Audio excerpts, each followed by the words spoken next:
সীমান্তে আমার মানুষকে খুন করা হয়েছে, আমাকে আমার পানির চুক্তি, পানির দায়িত্ব হিস্সা দেওয়া হয়নি। এই বৃষ্টি দুপুরে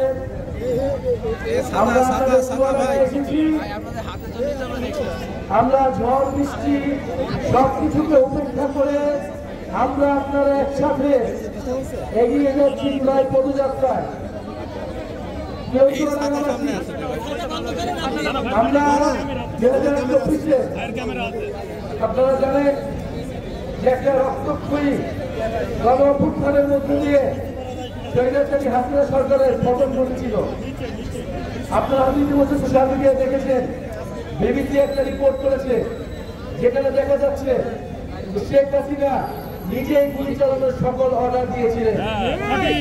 এই মারণাস্ত্র ব্যবহারের জন্য শেখ হাসিনা অর্ডার দিয়েছিলেন।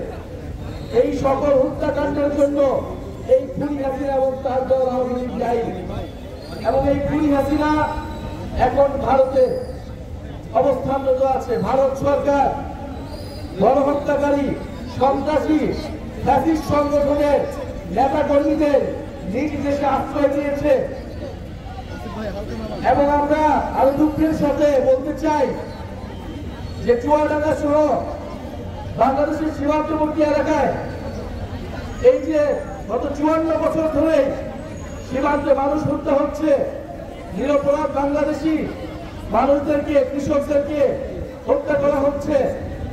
আমরা চুয়াডাঙ্গার দর্শনা উপজেলার এক কৃষকের কথা শুনতে পেলাম, 7 দিন আগে সীমান্তে তাকে হত্যা করা হয়েছিল, 7 দিন পরে তার লাশ ফেরত দিয়েছে।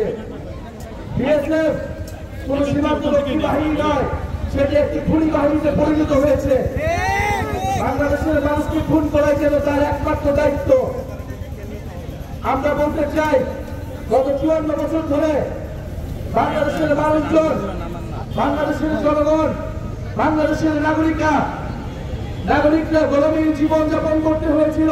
সীমান্তে আমার মানুষকে খুন করা হয়েছে, আমাকে আমার পানির চুক্তি, পানির দায়িত্ব হিস্সা দেওয়া হয়নি। এবং আমাকে রাজনৈতিকভাবে, অর্থনৈতিকভাবে, সাংস্কৃতিকভাবে বারবার অবদমন করা হয়েছে। শেখ হাসিনার সরকার 16 বছর ধরে টিকে ছিল, খুন মানুষকে হত্যা করেছে।